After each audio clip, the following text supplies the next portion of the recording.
네, 안녕하십니까. 서울대병원 순환기 안천규입니다. 저는 이 스몰 애널틱 애널리스를 가진 환자에게서의 타비에 대해서 개론적인 내용과 케이스를 좀 보여드리겠습니다. 서지컬 AVR을 시행한 다음에 페이션트 프로시스 미스매치 PPM이 발생하면 여러 이유에서 예후가 좋지 않다는 것이 잘 알려져 있죠. PPM은 스터디마다 좀 다르지만 인덱스드 EOA가 0.85 이하, 시비어 PPM은 0.65 이하로 되게 정의합니다. 오비지한 사람이 이거보다 약간 여유를 두고 있습니다. 스몰 애널러스에서는 당연히 디바이스가 더 작게 들어가기 때문에 이 PPM 리스크가 더 높아지게 되겠는데, 스몰 애널러스를 가진 환자에서 셀프 익스펜더블 밸브로 타비를 시행한 환자의 레지스트리, 타비 스몰 레지스트리라는 게 있습니다. 스몰 애널러스는 애널러 아이오레가 400제곱밀리미터 미만, 페리미터 72mm 미만으로 되게 정의하는데, 다이아메터 기준으로 22에서 23mm 정도에 해당합니다. 베리 스몰 애널러스는 대개 한 19에서 20mm 이하 미만으로 되게 정의하고 있습니다. 근데 이 레지스트리에서 올코즈 모털리티를 예측하는 인자가 다른 것도 아니고 시비어 PPM이라는 거죠.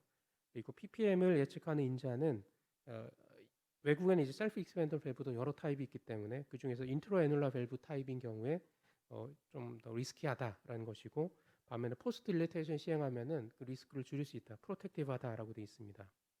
수술과 비교해서는 특히 스몰 애놀로스에서 타비가 장점을 가질 수 있습니다. 우리가 처음부터 오버사이징을 열심히 해왔죠. 그리고 신스트롯을 가지고 있고 꼬맬 필요가 없으니까 스윙 링이 없어서 타비가 미커니스틱하게 더 장점이 있을 수 있는데, 실제로 서지컬 밸브와 AVR과 비교해서 보면은 PS 매칭한 연구에서 퇴원 시점에서 이펙트 오리피스 에리어가 더 크고 민 에어틱 그레이드가 더 작다라는 것이 알려져 있고, PPM 특히 시비어 PPM 리스크가 더 작다라는 것이 보고되어 있습니다. 코어 밸브의 피보탈 하이리스크 트라이얼을 보면은 이 서지컬 밸브의 경우는 애널러 사이즈가 점차 감소할수록 모드로 이상의 PPM 리스크가 증가하지만 타비는 그렇지 않았습니다. 그런데 스몰 애널러스에서 특히 시비어 PPM이 존재하면은 환자의 예후가 좋지 않다. 그래서 스몰 애널러스일수록 PPM 리스크가 더 있기 때문에 해모다이닉하게 더 좋은 밸브와 치료법을 고르는 게 중요하겠다라고 생각할 수 있겠습니다. 벌룬 익스펜더블 밸브와 비교하는 것을 봐도 서스컬 밸브, 스텐트 혹은 스텐트 리스와 뭐 다 비교를 해봐도 특히 애놀러 사이즈 20mm 미만, 그러니까 베리 스몰 애놀러스를 가진 환자군에서 PPM 리스크가 탑에서 적다라는 것이 알려져 있습니다. 스몰 애놀러스 뭐 탑위에서는 이제 피부의 리스크가 좀 우려가 될 수 있죠. 리키지가 발생하는 것이. 그런데 스몰 애놀러스는 애놀러스 작기 때문에 오히려 이런 피부의 리스크는 더 작을 수 있습니다. 실제로 N수가 좀 작긴 합니다만 한 스터디에서 모더레이트 AR이 발생하는 리스크가 애널 사이즈 22mm 이하에서는 뭐 보고되지 않았다, 뭐 이런 연구도 있으니까 피부 리스크를 좀 스몰 애널러스에서는 조금 걱정을 덜 수 있겠고, 실제로 또한 우리가 갖고 있는 이 밸브가 점차 발전하면서 코어 밸브에서 R 프로로 발전하고 또 사피엔 XS3로 갈수록 피부 리스크가 점차 감소하고 있기도 합니다. 특히 이 헤모다이내믹스가 중요하다라는 말씀을 드렸는데, 그런 점에서는 이 수프라 애놀라 스트럭처를 가진 밸브가 더 장점이 될 수 있겠습니다. 애놀러스 레벨에서 남아있는 탑에서는 제거할 수 없는 애놀러스의 스틱한 구조물들이 밸브를 누를 수 있지만, 수프라 애놀러스 구조는 그쪽에서 떨어져 있어 밸브가 존재하기 때문에 밸브가 풀리 익스펜션 되어서 이펙트 오리피스를 더 크게 가질 수 있습니다. 실제로 스몰 애놀러스를 가진 환자군에서 세피언3와 에볼롯 R을 비교한, 혹은 베리스몰에서도 마찬가지로 비교한 연구를 보면은 프레셔 그레디언트나 이펙티브 오리피스 에어리가 셀프 익스펜더 밸브에서 더 좋다라고 되어 있는데, 이것이 실제 환자의 장기적인 클리니컬 아웃컴과도 연계되느냐는 데이터를 좀 더 모아야겠죠. 지난 한 10년간 탑일에서 저희가 정말 많은 데이터를 얻게 된 걸 생각해 보면은 이런 클리니컬 데이터도 아마 조만간 얻을 수 있을 거로 생각합니다. 또 다른 연구에서 보면은 세피언3와 코어 밸브, 그리고 우리도 조만간 쓰게 될 어큐로 네오 시스템이 있는데, 이 두 가지 시스템은 수프라 애놀라 스트럭처를 가진 이 셀프 익스펜더블 밸브이죠. 비교해서 보면 민 그레디언트가 벌링 익스펜더가 14, 셀프 익스펜더블이 한 10 정도 됩니다. EOA가 1.2 대 1 정도 되고요. PPM이 모더로 이상의 PPM 리스크가 역시 셀프 익스펜더블 밸브에서 좀 더 작다라고 보도돼 있고, 스몰 애널러스에서는 페이스메이커 리스크가 올라가지 않을까 생각해 볼 수 있는데, 세피안이 XT에서 3로 이제 발전하면서 익스터널 스커트가 생겨서 피벨 리스크를 더 줄였는데, 이 반대급부로서 페이스메이커 임플란테이션 리스크가 더 높아졌다라고 돼 있어서 최근의 연구들에서는 셀프 익스펜더블이나 벌룬 익스펜더블이나 페이스메이커 리스크는 차이가 없다는 것이 최근의 결과이긴 합니다.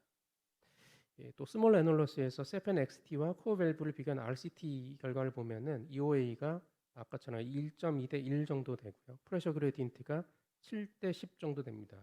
AR은 양궁 간의 차이가 없고요.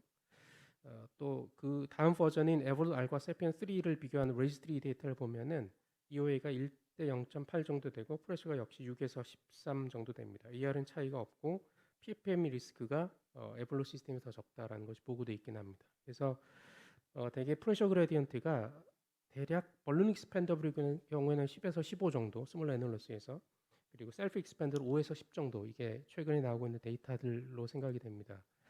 케이스를 보시면 여자 90세 환자이고 시간 150, 체중 51kg, 작은 체구를 가지신 분이죠. 바이페스쿨라 블럭이 있습니다.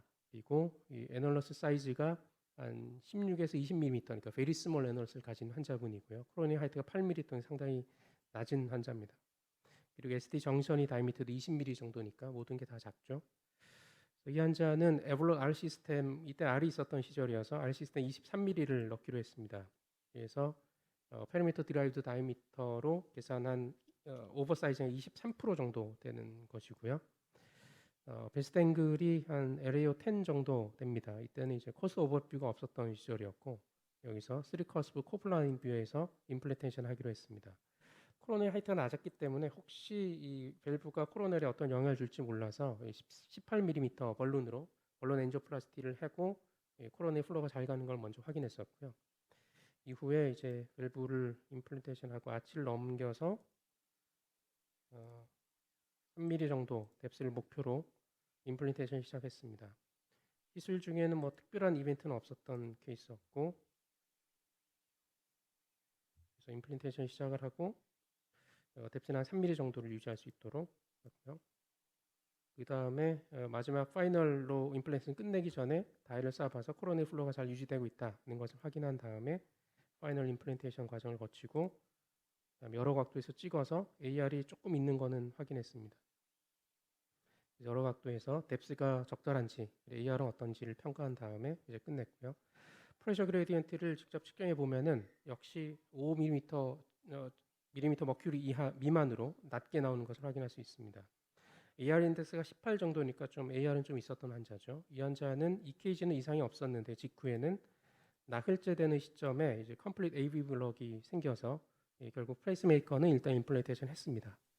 그리고 3년째까지, 현재는 4년 좀 넘게 팔로업 했는데 3년 팔로업 해보면은 AVA가 1.4, 프레셔 그래도 6 정도로 잘 유지되고 있고, 최근에 찍었던 심전도를 보면은 이제 셀프 비트가 잘 유지되고 있죠. 저희가 데이터 모아보면은 페이스메이커가 필요한 컴플리트 AV 블럭이 생긴 환자 중에 한 절반 정도가 3일 이내에 스폰테니스 비트로 잘 돌아옵니다. 그리고 결국 페이스메이커 임플란테이션 한 환자 중에서도 4개월 정도 지나면 그 중에 한 절반 정도만 페이스메이커 디펜던시가 생겨 있거든요. 그러니까 최종적으로는 처음에 컴플레이 AV로 생긴 환자의 4분의 1 정도만 페이스메이커 디펜던시가 생긴다 정도로 생각할 수 있습니다.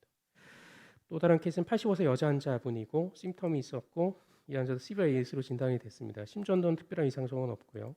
LVH는 뭐 있고, 그리고 뭐 이젝션 프레셔는 괜찮습니다.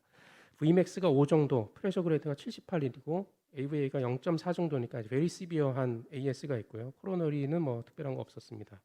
SD 스코어 4%쯤 되고, 아치에 칼슘이 좀 있고요. 디스터리오토랑 일리어 바이퍼케이션 근처에 심한 칼슘이 있습니다. 펑처 사이트는 깨끗했던 환자였고요. 그리고 애널러스 다이미터가 20mm 미만이니까 베리 스몰 애널러스를 가진 환자분입니다. 칼슘은 세 밸브에 이제 밸런스드 되게 돼 있고, 이제 SD 정션부터 그 위쪽으로 희한하게 칼슘이 이렇게 침착이 돼 있어서 이 벌론 익스펜션 할 때는 조심할 필요는 있겠다고 생각을 했고, 코로니 하이트는 좀 보더라인합니다. 그리고 SD 정션이 다이미터 좀 보더라인 20mm니까 보더라인하고요. 커스 오버랩 뷰랑 3커스 코플레인 뷰도 확인하고, 멤브레인 셉텀이 4.8mm인데 서양 데이터에 6.5mm 미만이면 LBB 리스크가 높다라고 돼 있는데, 우리나라 사람 케이스 보면 6.5 이상 된 사람 거의 못 본 것 같습니다. 제가 좀 작은 게 한국인 동양인 특성인 것 같고요. 그래서 이 환자는 에볼루 프로이고요. 프로 23mm를 넣기로 했고 20% 정도, 18% 정도 오버사이징 했습니다. 그런데 이제 칼슘이 박혀 있는 일리악 바이피케이션 부위 다이미터 측정해 보면 CT에서 3.8 오른쪽, 왼쪽이 4.5 정도 돼서 일단 왼쪽으로 메인 루트를 잡고 벌론 엔지오플라스티를 하고 진행하기로 했습니다. 루트 에어토에서 커스프 이 베스트 앵글과 커스프 오브랩비를 잘 확인하고요. 그 다음에 6mm 벌룬으로 엔지오플라스티 했는데 벌룬이 뭐 잘 익스펜션 되었고 럽처는 없는지 이제 DSE로 찍어보고 진행을 했습니다. 그 다음에 베리 시비어한 A였기 때문에 벌룬 엔지오플라스티를 시행을 했고요. 그 이후에 넣는데 벌룬을 했는데도 불구하고 상당한 저항이 있어서 상당히 조심해서 잘 좀 힘을 들여서 넣었고, 이럴 때는 프로포폴 같은 걸 묻혀가서 루브리케이션 하면 도움이 받는 경우가 좀 있습니다. 아치를 넘긴 다음에 벌룬 밸브를 임플란테이션 하는데 3mm 정도를 잘 지켜서 했다고 생각했는데 넣다 보니까 어느새 깊이 더 들어가가지고 한 8mm 정도 아주 깊이 밸브가 들어갔고요. 그래서 찍어보니까 역시 AR이 많이 생기고 너무 깊다라는 게 생각이 되어서 이 환자는 리캡처를 시행했습니다. 리캡처를 하고 그 다음에 다시 밸브 임플란테이션을 시행을 하는데, 이때는 와이어를 좀 지그시 넣으면서 카스는 약간 빼면서 밸브 높이를 잘 조절할 수 있도록 시행을 하고요. 그 다음에 조심스럽게 이번에 좀 더 높게 임플란테이션 할 수 있었습니다. 최종적으로 임플란테이션 하기 전에 찍어보고 높이가 괜찮고 AR이 아까보다 많이 줄어들었다라는 것을 다양한 각도에서 확인한 다음에 이제 최종적으로 임플란테이션 하고요. 찍어보면은 뭐 높이나 AR 정도 괜찮다는 걸 여러 각도에서 확인합니다. 그래서 보니까 프로젝트 그래도 아까처럼 역시 5 미만이고 스터디하고도 컴패터블한 그 정도이죠. AR 인덱스는 14로 좀 높이 나오는데 우리 병원에서 만든 뉴 AR 인덱스 4.1 정도로 PBL 괜찮다는 뭐 그 정도 데이터이고, 이 환자도 역시 나흘째 해 컴플릿 AV 블록이 생겨서 결국 페이스메이커 임플란테이션을 했습니다. 또 다른 케이스는 84세 여자 환자인데 역시 바이패스쿨라 블록이 있고요. AR 소견이 AS가 시비하게 있고 SD 스코어 5%쯤 됩니다. 이 환자는 칼슘은 전혀 없이 깨끗한 환자였었고 애널리스 다이미터가 18mm 역시 베리 스몰 다이미터를 가지고 있습니다. 칼슘은 깨끗한 환자였었고요. 하이트는 보드라인한 정도이고 뭐 멤브레인 septum은 5mm 정도 됩니다.